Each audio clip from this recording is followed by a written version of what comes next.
Capital Combat Parlay Throwback Thursday. Lewis Hill, Garmamie Siddle. We're talking about, remember that first pro card we went to?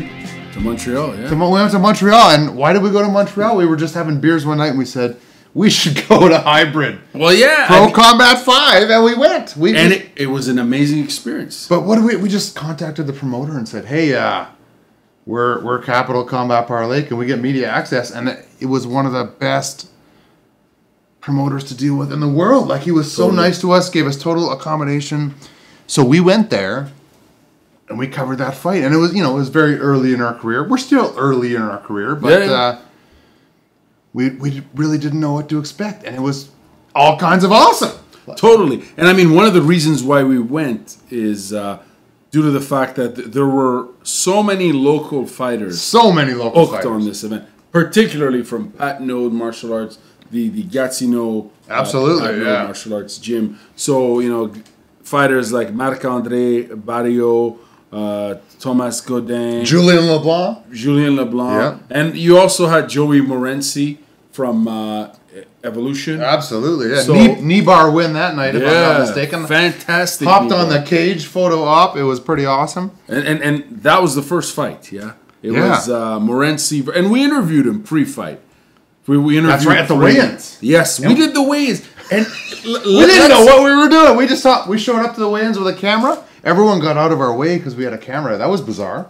Hey, man. And I'm glad you said we didn't know what we were doing. We didn't know what we were doing. We had no idea. But we knew what we wanted. We knew what we wanted. Because the thing is, okay, so for people who don't know, so there's a weigh-in, right? And you go to a weigh-in, you have a bunch of you have a bunch of competitors who've been more or less, for lack of a better word, starving themselves. Starving and dying of thirst. So their breath is not all that great. It stinks, And quite frankly, they're not interested in talking to anyone. Not at all. They want to make weight, they want to step on that scale. Ensure that they're and they want to get ready to fight the next day. That's the reality. And they're still in the mind state of combat because they see their competitor there. Was it not super tense? Always in that room, there was this level of tension that was just absolutely palpable. Totally, it was insane. It's funny because we kind of work on the dynamics of a room, right? By that I mean when we walked in. You better believe it. Like, the reality is this: we recognize some people there that we didn't maybe expect to see. Yep. We've been around for a while. We've been around the block. Yeah. You know what I'm saying? Like, we know people, whatever the hell that means. Whatever that means. But what I'm saying is there was a certain vibe in the room. And what people don't get is we're there to do a job. We're not there to get caught up in any drama. We're there. We can operate in any dynamic, any environment.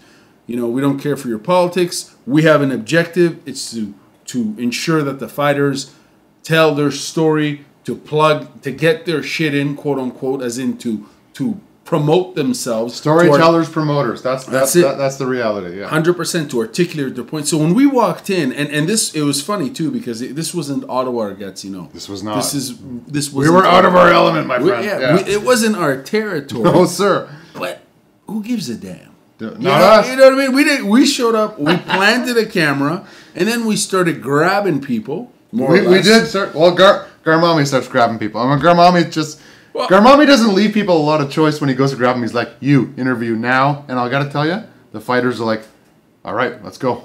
It's an opportunity for them to say, "Hey, this is who I am, and I'm fighting." So it's like there's a lot of work that goes into what we do. Absolutely, yes. And I want to speak to people who want to speak, not people who don't want to speak. When you're reporting, when you're giving someone an opportunity to state their case, an opportunity, it's like, take it. If you don't want to talk, that's cool. You're telling me you don't want to talk.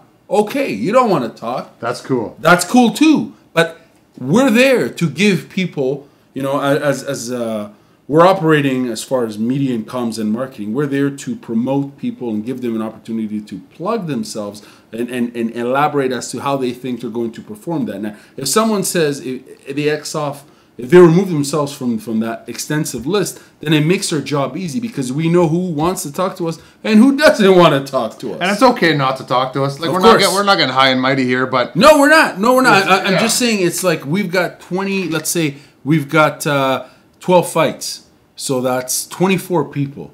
If 12 people want to talk to us, cool. If 24 people want to talk to us, Jesus, that's cool. It's a lot of work. That's a lot of work. You know, and we're there, we're busting our ass, but the reality is the best talkers are the people who have something to say, who want to speak because they haven't had that opportunity. And it's not about being controversial. It's about being yourself. Totally. Like, it's about when a fighter God, I never want to tell a fighter what to do here, but why not? We've seen people try different strategies, and when they're being fake, when they're being something they're not, it never resonates with the audience. Mm-hmm. But if whoever you are, if you amplify that reality, that gets the hearts and minds, baby, every goddamn time. That's something I found when I'm the next day when I'm editing these stories. It's like the people who try and be controversial for the sake of being controversial, it's kind of a swing and a miss almost. It is. The problem with controversy, it's subjective. It depends on the audience, right? But I love controversy too. Did you know what I mean? Like, it's because you can say fighter A is controversial,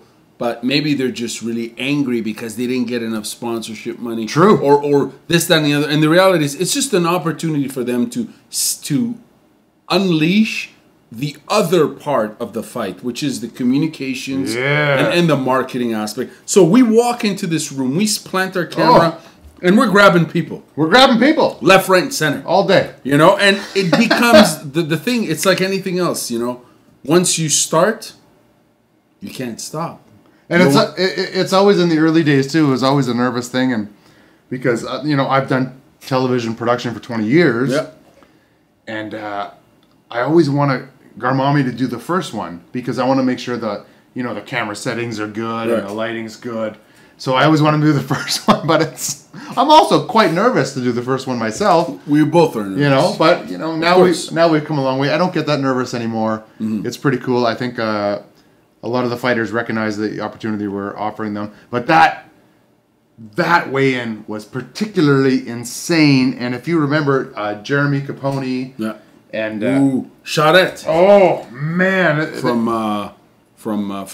Gatineau there, from Patnaud. Mathieu Charette, yeah. At the weigh-ins, they got into it, and I happened to be recording on my camera. I interviewed, them after. I interviewed Charette after, and well, that video blew up, didn't it? It sure did, and I'll say for my. I love that guy. I love Charette. He's the best, and Jeremy Capone too. Like, these guys are so similar, and they had such a rivalry. Mm-hmm. God damn, I respect the hell out of both of them. But that exchange, Louis, between Charette and Capone, Charette won that exchange. You think so, yeah? I mean, I'm just saying. Capone won the fight. He won the fight, but the thing is, that exchange, and it was a very close fight, quite frankly. It was a close fight. But the body language, that Mathieu Charette was putting out there was pretty. It was pretty hardcore, man. Shit got real quick. Shit got real quick. And there was a real tense situation. Totally. And I mean, quite frankly, man, if those two fought again, if there was a rematch, that fight was awesome. But if there was a rematch, I wouldn't be surprised because it went to a decision. It did go to a decision, yeah. When it goes to a decision, well, Yeah, it could have gone either way. It's mixed martial arts, baby. Sure. Anything can happen. You know what's fascinating about that trip as well is. Of course, once the weigh-ins were done, we had nothing to do till the next night when we're going to cover the fights. Yeah, we're going to shoot some B-roll of the fights happening. We're going to do some interviews. But I think Mathieu Charette's post-fight interview got 4,000 views that night or something ridiculous, and we got our first 100 likes that night. You remember that, yeah? and we marked out for that. We were like, what? We went ape shit. Because people may not understand. We're there, we're busting us, we're working, and there's nothing greater than knowing that people are watching your videos, but they're also liking your page, engaging with the content. I mean, that's why we keep doing it. That's why we keep doing it. Totally. Quite frankly, totally. I love martial arts storytelling. It's always been a huge part of my life since I've started television and martial arts. Quite frankly. And to get that validation from, it's not about, it's not the validation like, oh, you're famous or anything like that, because Jesus Christ, we're not even close to famous. But God damn, when people are watching and liking, and every now and then we get messages that say, we really like what you do. Man, that hits me right in the heart, because no doubt. I mean, and the funny thing is, for as far as content creators and as people who are trying to tell stories and operate in real time, it's part of our job. We are trying to create content and be respectful of these professionals and give them that opportunity to state their case and for us to do our job. But that validation, it's we've gotten more validation off camera and off social media. Absolutely. Like we could do a whole episode on that as to how many that hits me in the heart every time. Yeah. And there's not that the value there is worth more than any other form of value, be it financial, so on and so forth. It's the reality is Capital Combat Parlay is here has been here to promote the Ottawa Gatineau region as far as fighters go. But when you hear some stories off camera from people that say, you know what, we really appreciate what you're doing,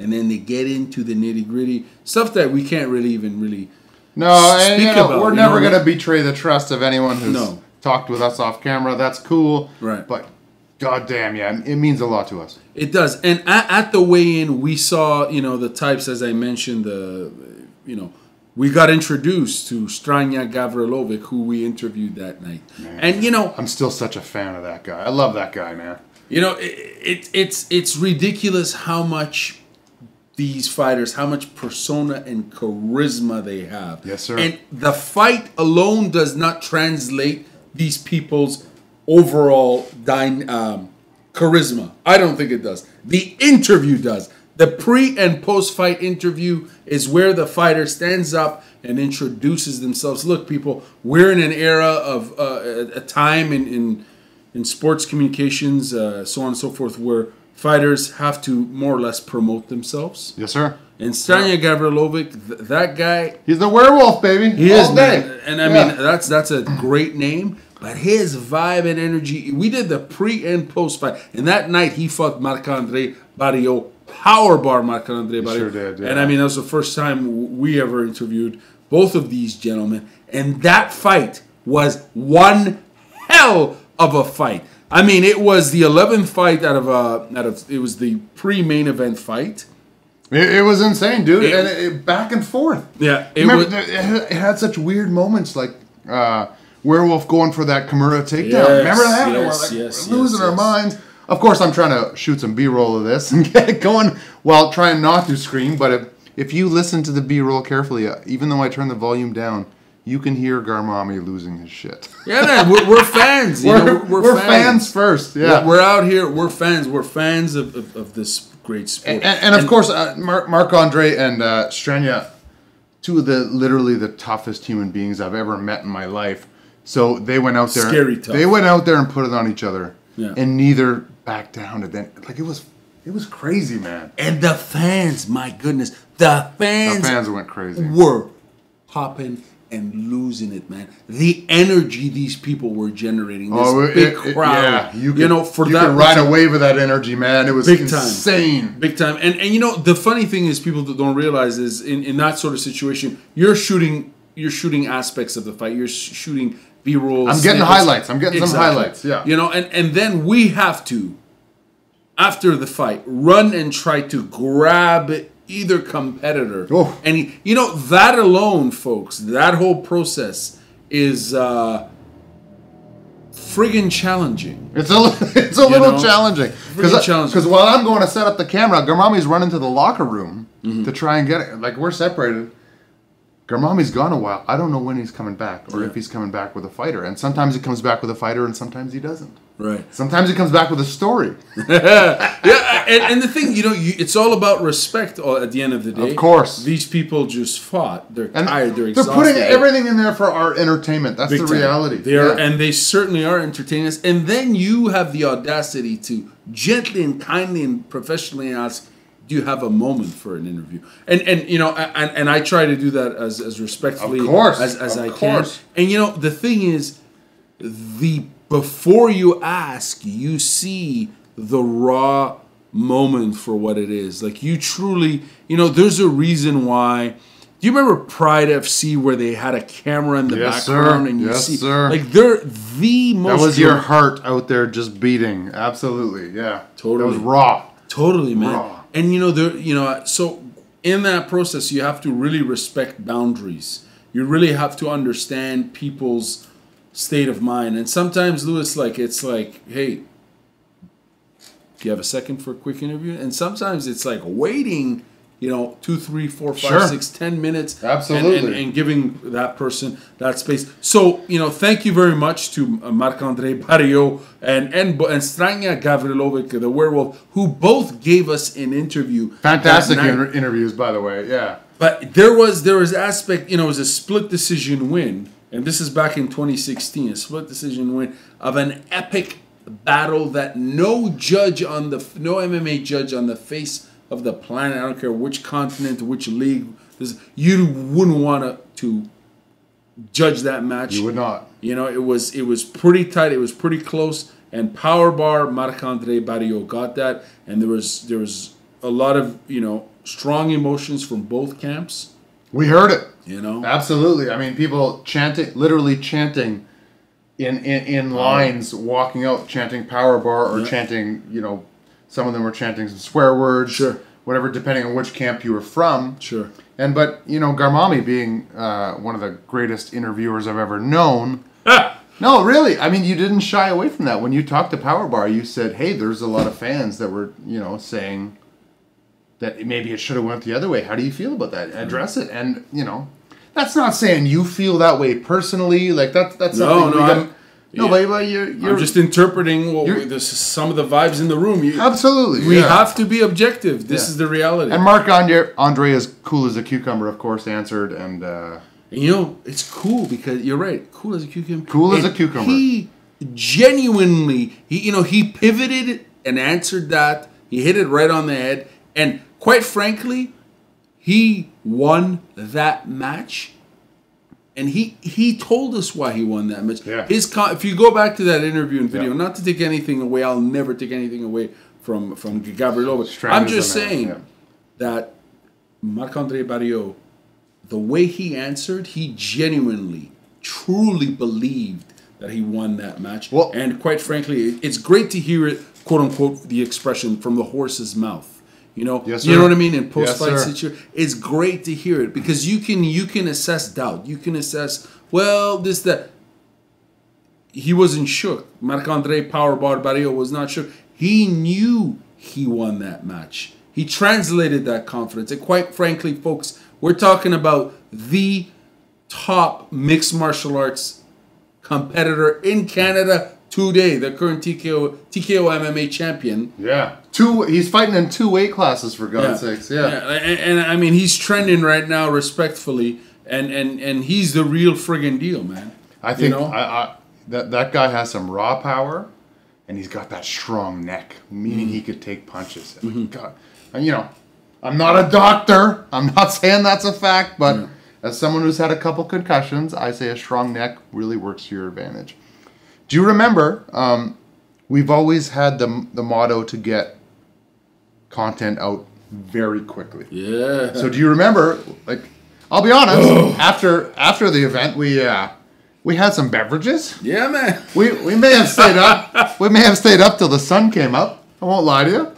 But we had an early train ride home. Yeah. And we edited those interviews with the B-roll of the fights on the goddamn train. I would edit one, and then Garmamie would upload it and do all the social media tagging and everything because he's a social media master. But we had all that done before we hit Ottawa. Yeah. On no sleep. Yeah. And still a little bit buzzing. Fuck, man.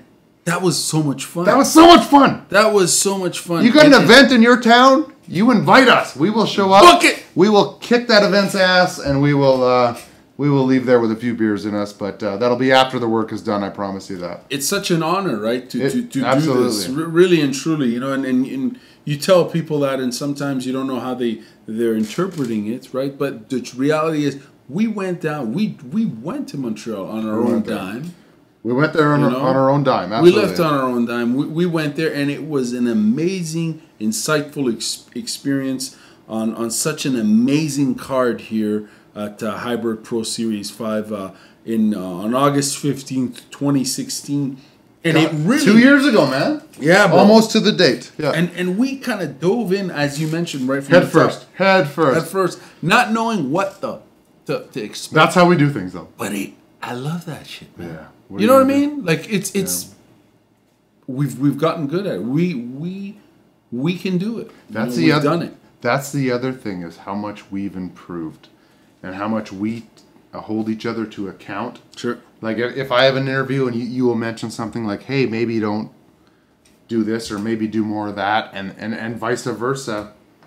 And I'll tell you, Garmamie, like, I'm having fun now. I feel like I'm hitting my stride with this thing, and all I want is more, brother. More.